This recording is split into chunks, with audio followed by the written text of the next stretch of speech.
السلام علیکم ورحمۃ اللہ۔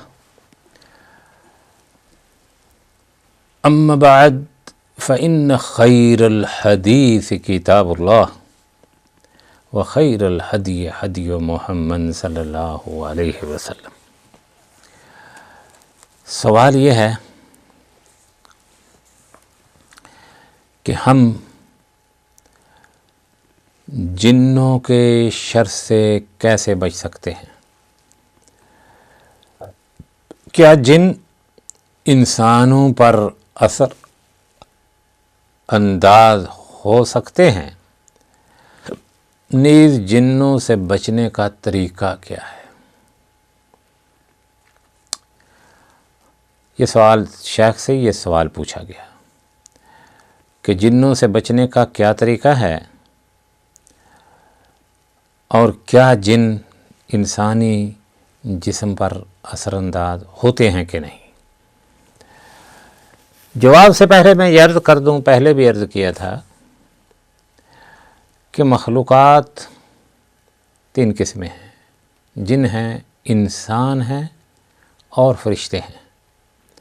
جنوں کو اللہ رب العزت نے آگ سے پیدا کیا، انسانوں کو مٹی سے اور فرشتوں کو نور سے۔ جن کو جن اس لیے کہتے ہیں کہ وہ نظر نہیں آتا، اسی سے جنون ہے۔ جب پاگل پن عقل پر غالب آ جائے، عقل فنش ہو جائے تو کہتے ہیں فلاں آدمی مجنون ہے۔ جنت کو جنت اس لیے کہتے ہیں کہ گھنے درختوں کی وجہ سے زمین چھپ جاتی ہے، تو اس لیے اس کو جنت کہتے ہیں۔ جنت سے مراد ایسے باغات جن میں زمین نظر نہ آئے۔ سوال یہ ہے کہ کیا جن انسانوں پر اثر انداز ہو سکتا ہے اور جنوں سے بچنے کا طریقہ کار کیا ہے؟ شیخ رحمۃ اللہ علیہ اس کا جواب دیتے ہیں، بے شک جن انسانوں پر اثر انداز ہو کر اسے ایذا پہنچا سکتے ہیں۔ تو ہمارے تو ماشاءاللہ تبارک اللہ ہمارے بر صغیر پاکستان، انڈیا، بنگلہ دیش، یہ جو ہماری غریب پارٹی ہے نا، ان پر یہ شیخ کے کلام نہیں میری طرف سے ہے، ان پر ہر ایک میں جن گھسا ہوا ہے، سایہ ہو گیا، اس کو سایہ ہو گیا۔ شیخ اس بات کا اعتراف کرتے ہیں کہ بے شک جن انسانوں پر اثر انداز ہو کر اس کو ایذا یعنی تکلیف پہنچا سکتے ہیں۔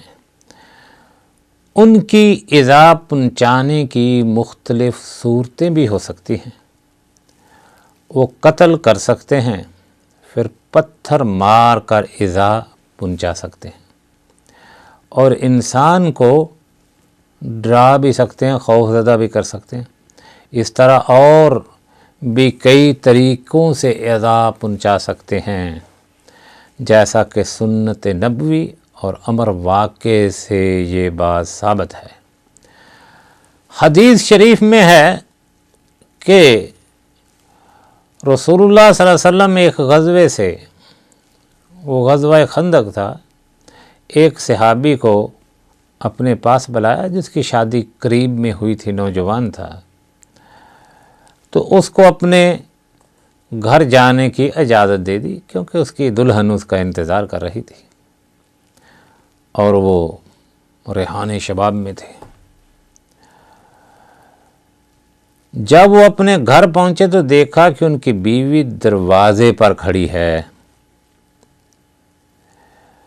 انہوں نے اسے اس بات کو پسند نہ کیا، بیوی کو دروازے پر کھڑی ہونا اس کو پسند نہ آئی۔ وہ ان سے کہنے لگی کہ اندر آ جائیں، یہ گھر کے اندر داخل ہوئے، اپنے خاوند کو کہا کہ اندر آ جائیں۔ تو اندر جب وہ گھر میں داخل ہوئے تو انہوں نے دیکھا کہ بستر پر ایک سانپ بل کھا رہا ہے، ایسے ایسے گھوم رہا ہے۔ ان کے پاس نیزہ تھا، انہوں نے نیزہ مارا، جس سے وہ مر گیا، ہلاک ہو گیا۔ اور عین اسی لمحے جس میں سانپ مرا وہ صحابی بھی فوت ہو گیا، حتیٰ کہ یہ معلوم نہ ہو سکا کہ ان میں سے پہلے کون فوت ہوا ہے، سانپ یا صحابی رضی اللہ تعالی عنہ۔ جب نبی اکرم صلی اللہ علیہ وسلم کو اس واقعہ کی اطلاع ہوئی تو آپ نے چھوٹی دم والے خبیث سانپ اور اس سانپ کے سوا جس کی پشت پر سفید اور سیاہ دو دھاریاں ہوں گھروں میں آنے والے سانپوں کے قتل سے منع فرما دیا۔ فرمایا کہ ان سانپوں کو قتل کرنا ہے، ان کو نہیں کرنا، جس طرح ہم نے وضاحت کی ہے۔ یہ حدیث اس بات کی دلیل ہے کہ جن انسانوں پر زیادتی کر سکتے ہیں اور انہیں ایذا بھی پہنچا سکتے ہیں، جیسا کہ آپ نے اس واقعہ میں سنا ہے، اور تواتر کے ساتھ ایسے واقعات ثابت ہیں کہ انسان کسی ویران جگہ پر گیا تو اس پر پتھر گرنے لگے، حالانکہ اس ویرانے میں کوئی انسان نہ تھا۔ اس طرح بعض اوقات وہ ویرانے میں ڈراؤنی آوازیں یا پتوں کی کھڑکھڑاہٹ جیسی آوازیں سنتا رہا، جس سے وہ ڈرتا اور ایذا محسوس کرتا تھا۔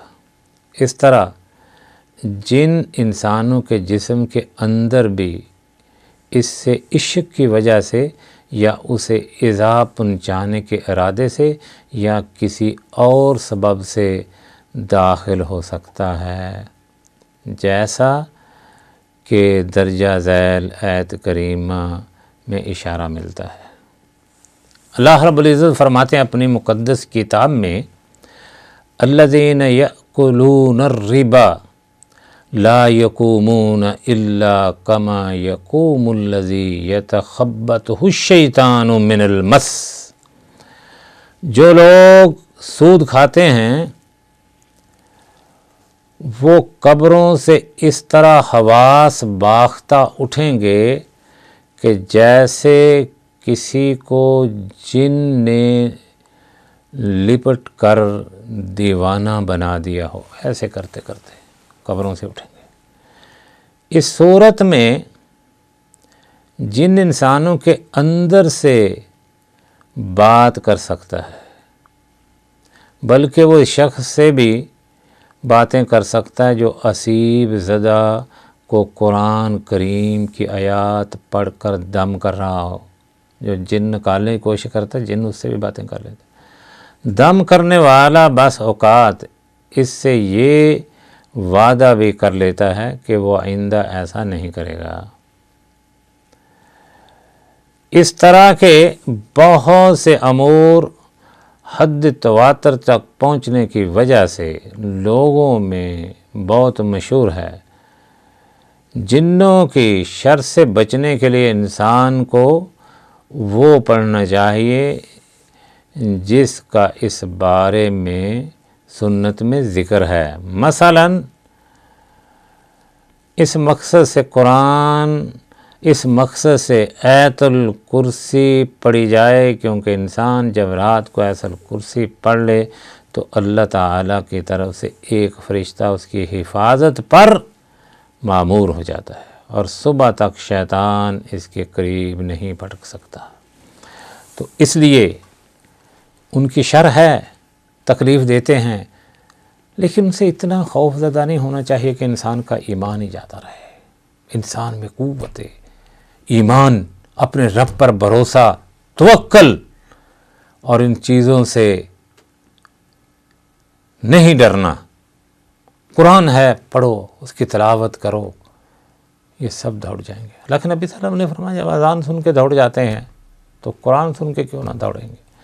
تو اس لیے سے ڈرنا نہیں، اس میں کوئی شک نہیں، یہ اثر انداز ہوتے ہیں، تکلیف دیتے ہیں، لیکن ان کا علاج اللہ رب العزت کا قرآن ہے اور نبی کا فرمان ہے۔ آیت الکرسی کثرت سے پڑھے، گھروں میں تلاوت کرے تو انشاءاللہ یہ دوڑ جائیں گے۔ دعا ہے اللہ رب العزت ہمیں اپنے رب سے ہی ڈرنے کی توفیق عطا فرمائے۔ اللہم صلی علی محمد وعلی آل محمد۔